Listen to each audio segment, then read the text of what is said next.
Hello, everyone. My name is Maria Thomas, and I work for Allianz Research, the global team of economists, strategists, sector advisors, and foresight experts of the Allianz Group, led by Ludovic Subron. Welcome to Tomorrow, a podcast where we'll be talking about our latest analyses of economic and capital market developments, as well as our views on trends affecting risk management. Let's get started. For the third edition of the Allianz Trade Global Survey, we asked over 3,000 companies in China, France, Germany, Italy, Poland, Spain, the UK, and the US about their outlook for global trade in the year ahead. We found that exporters are more optimistic in 2024, but also more worried about geopolitical risks, shortages of inputs and labor, and financing and non-payment risks.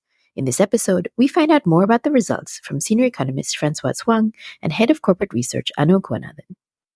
Hello, Anu and Françoise. Welcome to the podcast. Hi, Maria. Hi, Maria. It's great to be back. So what is the most striking takeaway from the third edition of the Allianz Trade Global Survey? It's kind of hard to pick the most striking because there's so many great messages, but I would say that maybe we were surprised by how optimistic the respondents in our survey are because we have indeed more than 82% of the companies surveyed that say they expect their business turnover generated through exports to increase this year. And last year, actually, we also had a high share of companies that said so. They were more than 70%.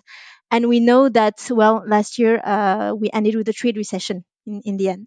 So there might be a risk maybe of exuberance. Maybe exporters are a bit too optimistic. Maybe they are optimistic because we finished a year of recession and we do expect a year of recovery when it comes to global trade this year. That being said, our forecast for global trade this year, the rebound is going to be just by 2.8% in value terms, which is, of course, much better than the negative number that we had last year, but it is still quite a margin below the long-term average of 5%. And this perhaps reflects the fact that there are a number of risks that exporters and companies will have to deal with this year, whether if it's supply chain disruptions, whether if it's transport risks or geopolitics. A number of risks are looming on the outlook for this year. Maybe exporters are getting more used to them, and that's why they're optimistic. So we would say that the outlook for global trade this year is better definitely than last year. We do expect a rebound, but there are a number of risks that exporters will have to deal with. What kind of risks stood out this year in the survey? I think the respondents and firms are, as Françoise mentioned, are navigating and have been navigating through a lot of disruptions over the last couple of years. We had COVID. We had the war in Ukraine. We had supply chain disruptions due to the situation in China, and more recently we also had the Red Sea crisis. And unsurprisingly, about 3 firms out of 4 responded that the main risk for their export activity is actually geopolitics and protectionism. So this is quite striking, and it's quite also understandable given the current context. After that, we see that concerns about shortages in terms of input, which is also probably a lingering effect of the supply chain disruptions that we had, and also shortages of labor come as the second risk threatening export activities for firms. And then the third risk, which is mentioned, is financing and non-payment risk, which is also quite significant. In terms of countries, we see some specificities. Unsurprisingly and interestingly, we see that in Germany, for instance, firms are a bit more concerned about transportation risk and high energy prices, whereas in countries like the UK, for example, the transportation risk seems a bit lower. From UK firms' perspective, so there are some specificities here and there, but overall, I would say that the ranking of those top 3 risks is rather homogeneous among our 8 markets. So, in the context of rising geopolitical risks, a lot has been said about the end of globalization. Do you see any signs of this in this year's survey? No, I think saying that we're facing the end of globalization, that's too much of a stretch. Definitely, as Anna has mentioned, there are a number of risks that make exporters more worried. And of course, as you mentioned this in this question, rising geopolitical risks is an important one. And geopolitics seem to be, let's say, shaping some of the trade flows these days. And we wouldn't talk about the end of globalization. Maybe we can say selective globalization. There might be some reshuffling, some rewiring in terms of trade flows, but it's not the end of globalization. When we asked our companies, the companies we surveyed specifically, do they intend to relocate? Do they intend to switch suppliers because of rising geopolitical risks? What we find is that half of the respondents say yes. So we have about 1 in 2 companies that do say they will relocate because of geopolitics, that they will consider relocating due to geopolitics. But then they're not really walking the talk because when we ask them, are they taking any concrete actions to mitigate risks to their supply chains? Relocating production sites does not rank among the top actions that they would pick. We asked them, we gave them 10 options when it comes to mitigating supply chain disruptions, and relocating production sites does not rank among the top 3 in most of the countries where we ran the survey. So yeah, I would say that's definitely rising geopolitical risks. This is something that companies need to deal with, but it is not spelling the end of globalization.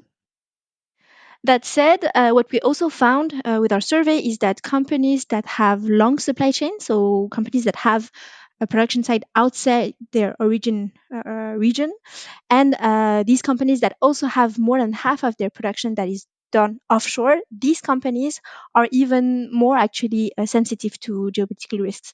If I look specifically at German companies of this group, you have actually 2/3 of them that say that they would consider relocating parts of their supply chain due to rising geopolitical risks. So overall, what we would say is that geopolitical risks definitely are spurring a rethink of supply chains. They are spurring a rethink for companies that want to mitigate the risk to their supply chains due to geopolitics, but it is not spelling the end of globalization. And how is the role of China changing, if at all? Well, when it comes to China, of course, when we think about geopolitical risk and potential trade wars and rising tensions, of course, we need to think about China's position in global supply chains. And we also ask these questions, of course, to the companies surveyed. And we find that more than 1/3 of the respondents say that they actually intend to increase their footprint in China, while only 11% plan to decrease it. So I think this comes back to a message that we have been conveying throughout our research in the past as well, is that China remains a critical supplier for the rest of the world. China's position in global supply chains continues to be strong and difficult to get rid of, if I dare say. And our survey definitely confirms part of these messages. And then this, let's say the complementary part of this message is that at the same time, companies are also trying to diversify from China. So they're keeping their presence in China. Some of them are even maybe increasing their footprint in China, as our survey finds. But at the same time, they're also trying to diversify, trying to see if they can find suppliers in other countries to complement their presence in China. And again, this is a message that we have been conveying in the past, and that is being confirmed with our survey. For example, we do find that around a quarter of German, French, and US firms expect their footprint in China to represent a smaller share of their global supply chain investment going forward. And they might consider alternatives within Asia Pacific, especially in Southeast Asia, ASEAN countries, and also in Western Europe. We have almost half of US exporters that currently are in China in terms of production site or that source supplies from companies in China. Half of these US companies would consider countries in Asia Pacific or Latin America to diversify their supply chains. So yeah, overall, the role of China remains strong, and companies, the share of companies that intend to leave China is still small. But we do see a continuation and of the trend of diversification in supply chains. As you've written before, technology and ESG are two trends that will transform global trade. Are exporters prepared for this? What is quite interesting and what has been striking over the last couple of years is obviously the emergence of AI. And so we've asked companies and exporters if they are using AI and what is the potential that they are seeing for AI to supercharge their exports. And the first thing that we notice is that over 60% of respondents are expecting a significant impact from AI on productivity. So they are really bullish. In some countries, I would say the optimism is a bit more moderate, but overall, companies are quite optimistic about the potential of AI on their businesses and on their exports. And we are also noticing that some companies are already stating that they are using AI technologies for their export activities. So they use it either for monitoring their supply chain, or they use large language model to do translation and administrative tasks. Or they also do it to identify export opportunities through the web. So this has been quite striking, and we've also noticed that in the Chinese respondents and the Polish respondents are the ones that are saying that they are using most AI applications in their activity. And this is quite striking to see that in emerging countries, the adoption of AI is actually already faster than in advanced economies. When it comes to sustainability, in our 2022 edition of the Allianz Global Trade Survey, many respondents said that greening their supply chain and buying from greener supplier was a key part of their sustainability strategy. And what we are seeing right now is that about 80% of respondents that have sustainability roles in companies also have supply chain roles, which seems to indicate that the supply chain decisions and strategy is core to also the sustainability strategy of companies. I would say on the negative side, what we are seeing is that there is clearly a tragedy of the horizon when it comes to sustainability. The first thing is that less than a third of respondents feel that their company is doing. Less than a third of respondents feel that their company is implementing changes that has consequences on the business based on ESG consideration. And also less than a third of respondents feel that their company is on the right path to reach net zero by 2050. So overall, I would say that this transition is not going fast enough. And an additional point that also comforts us in that view is that when we ask companies what was their CO2 reduction target for 2024, most companies said that they are planning to reduce CO2 somewhere between 1% and 5%, which is going to be a bit short of the pace that we need to keep to fulfill the Paris Accords. Thank you very much. Thank you. Thank you.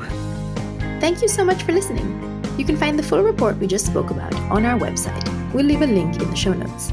If you'd like to discover more of our research, you can also follow the Ludonomics newsletter on LinkedIn. We'll leave a link down below for that too. If you like the podcast, please send it to any of your friends who might like it too, and leave us a rating and a review.